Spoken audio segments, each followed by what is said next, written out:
नमस्कार दोस्तों, कहते हैं भगवान शिव पहाड़ों में निवास करते हैं।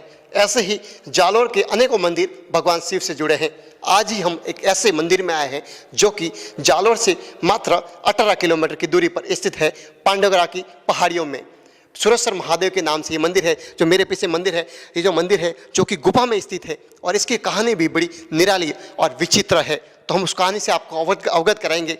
पहले ही हमने आपको सुरपुरा महादेव की रिपोर्ट दिखाई थी, जहां पर आपको भगवान शिव के बारे में बताया था कि कैसे मूर्ति की स्थापना हुई थी। आज हम बता रहे हैं सुरेश्वर महादेव मंदिर पांडवगढ़, जो कि जालोर जिले में ही स्थित है। ऐसे जालोर में कई मंदिर है। आगे आगे हम जैसे जाएंगे आपको जालोर के हर एक शिव मंदिर की गाथा और मंदिर के पीछे की कहानी बताएंगे। आज हम यहाँ आए हैं इस मंदिर की कहानी जिनका आप जरूर जानिए। और आपको अगर यहाँ पर आना है तो आपको नज़दीकी जालोर शहर से मात्र 18 किलोमीटर की शहर के पहाड़ियों पर स्थित है, जहां पर आपको अपने बाइक या वाहन लेकर आप ऊपर तक आ सकते हैं। यहाँ पर सभी सुविधा है। आज मंदिर में पधारे हैं और इसकी कहानी सुनकर आप भी यहाँ पर एक बार जरूर पधारे। तो देखिए हमारी ये खास रिपोर्ट। नमस्कार दोस्तों, तो आज हम मंदिर के अंदर मौजूद हैं। मंदिर की कहानी से आपको अवगत कराएंगे। हमारे साथ मौजूद पर्वतगिरी जी के शिष्य महावीर जी। तो आपका बहुत बहुत स्वागत है हमारे चैनल में। आज हम यहाँ पे आए थे, तो हमारे दर्शकों को बताइए कि इस मंदिर के पीछे की कहानी क्या है, कि कैसे आयोजन हुआ, मंदिर की स्थापना कैसे हुई थी, इसके बारे में थोड़ा हमारे दर्शकों को बताइए। हमारे जैसे ये अपने सुरेश्वर है, दादा फतेहगढ़ जी महाराज है, जो हरियाणा से आए थे, कुटेल जिले से, करनाल से। तो वहाँ से आए थे 3 महात्मा। ये तो सुरेश्वर तो है फतेहगढ़ जी महाराज, और जागना जी में है मुरलीगढ़ जी, और कटकेश्वर जी में है जमुनागढ़ जी बाईराम। जो तीनों के गुरु महाराज है वो सेवागढ़ जी महाराज, वो पीछे समाधि है। जो समाधि है, जैसे ये प्राचीन मंदिर है, पांडवों की टाइम की स्थापना मंदिर की। मतलब ऐसे हिसाब से, आपके हिसाब से कितना मंदिर पुराना होगा, कितने साल पुराना होगा? पांडवों के टाइम के 5000 साल पुराना है। महाभारत के काल का मंदिर है। जो पांडवों ने कोई अज्ञातवास निकाला था, कुछ समय यहाँ भी निकाला था। तो दादा फतेहगढ़ जी महाराज आए थे उधर, तो योग सिद्धि से उनको पता चला कि किन के हाथों से स्थापना है महादेव की। तो उन्होंने योग सिद्धि से अपनी समाधि लगाई, तो उनको पता चला कि ये अपने पांडवों द्वारा स्थापना है महादेव। तो उस समय तो कोई कौन से महादेव, वो तो भगवान जाने वो क्या है। तो उस समय में महादेव की स्थापना हुई थी। फिर अपने सामुजा गांव से जो महादेव को जैसे अपने प्रकट करना चाहते थे, जो विश्व को बताना चाहते कि यहाँ पे महादेव की स्थापना है, तो इनके हिसाब से जो पांडव दादा फतेहगढ़ जी महाराज ने पीछे एक गुफा है, वहाँ तपस्या कर रहे थे। तो वो शिकार, जो उदावत राजपूत आते थे, वो शिकार के बहुत शौक थे। तो उनको जो प्रसाद देने के हिसाब से जो सामुजा यहाँ पे आते थे, बार बार शिकार करते, तो महात्मा जी ने देखा इनको तो प्रसाद दोगे तो महादेव भी सावा हो जाएंगे और उनका भी नाम रोशन हो जाएगा। तो उनके हिसाब से उन्होंने शिकार, सूर के रूप में शिकार करने के लिए उस सूर का रूप सामुजा गए थे। तो वहाँ पे गए तो उनको पीछे सेना लगाई कि उनको मार के लाओ। तो वहाँ आगे जाके अलोप हो गए वो फतेहगढ़ जी महाराज, जो सूर के रूप में थे। तो वहाँ अलोप हो गए, वो सेना तो पीछे भाग गई। तो वापिस सामुजा के ठाकुर साहब के सामने आ गए, सूर सिंह के सामने। तो वहाँ देखा कि ये वापस कहाँ से आए। तो वहाँ से घोड़े से रफ्तार करके वो पीछे आए गए, और शिकार करने के बंदूक भाले सब साथ में लेके आए।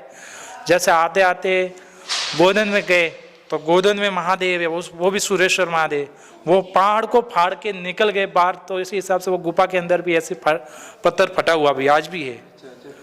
तो वहाँ से नदी होते होते वापस आ गए इधर पहाड़ में। तो ये पहले गुफा थी, कि गुफा के हिसाब से वहाँ सूर सिंह जी आ रहे थे। उन्होंने देखा कि महाराज जी अंदर चले, सूर तो अंदर चला गया है। इस गुफा के अंदर ही गए थे क्या? इस गुफा के अंदर ही महादेव के पास में गए थे। तो वहाँ देखा कि अभी मैंने देखा तो सूर्य नहीं, महात्मा जी कहाँ से आए।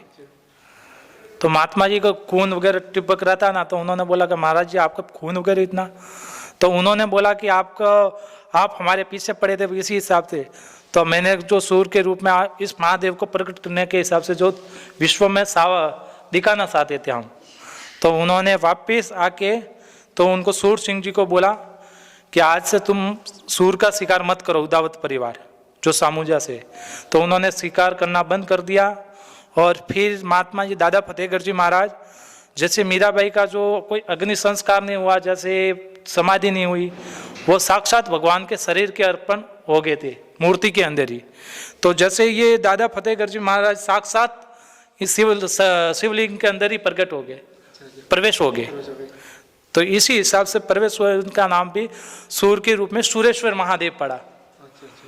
और फिर अपने जागना जी, वो जागना जी है, ये न बड़े तो फतेहगढ़ जी महाराज थे और छोटे थे मुरलीगढ़ जी जागना जी में, और इनसे छोटी बहन थी, गुरु बहन थी जमुनागढ़ जी महाराज कटकेश्वर जी में महिलावास। और तीनों के गुरु महाराज वो सामने सेवागिरी जी है, जीवत समाधि है। और दादा फतेहगढ़ जी की सांस समाधि है, जीवत जीवित समाधि है। जीवत समाधि। पहले तो बागली में, दूसरी है अपने जीरावड़ा जैन मंदिर है उसके पास में ही है, जीरावड़ा मंदिर में।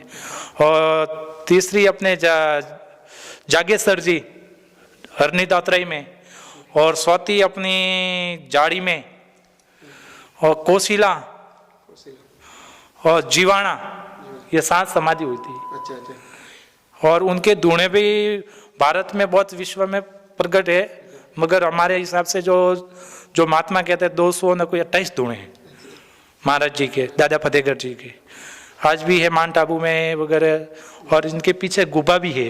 तो इससे पीछे गुफा के अंदर प्रवेश जा सकते हैं क्या कोई? कुछ जैसे जा सकते हैं, मगर सांप विश्व के हिसाब से कोई जाते नहीं, क्योंकि सांप वगैरह हाँ, अंदर कोई वन्य जीव जंतु है, जीव जंतु के हिसाब से जाते नहीं अंदर। अभी भी गुफा पीछे मौजूद है। और भी मौजूद है, और इधर भी गुफा है, बाहर भी, ये पीछे अंदर। यहाँ के हम दिखाने की कोशिश करेंगे। ये जो गुफा है बहुत बड़ी है, यहाँ से छोटे से दरवाजा है, लेकिन इसके अंदर गुफा है, बहुत बड़ी गुफा है। ये भी वही गुफा का हिस्सा है। ये गुफा है, वो वाली गुफा है, इसके अंदर के सांप विष्णु इसके हिसाब से अंदर प्रवेश नहीं करते। अच्छा, इसके प्रवेश बंद है। ठीक, तो उसके हिसाब से आपने जाना कि सुरेश्वर महादेव की जो महिमा है वो बड़ी निराली है। इसके पीछे गुफा के अंदर प्रवेश निषेध है, इसके अंदर हम नहीं जा सकते, लेकिन आपको जूम करके बताने की कोशिश करेंगे कि इसके अंदर विराजमान है सुरेश्वर महादेव। और यही वही गुफा है जहाँ पर तपस्या से ये जो इस मंदिर की स्थापना हुई थी। और हमारे साथ में हमारे गुरुदेव मौजूद हैं, उन्होंने इस बात से अवगत भी कराया और इस मंदिर के बारे में आपको अवगत कराया। तो जालोर जिले से मात्र नज़दीक है, आप अगर पधारे तो यहाँ पर दर्शन के लिए अवश्य पधारे। जो हमारे सहयोगी मुकेश के साथ में जालोर से मनीष आजना की रिपोर्ट।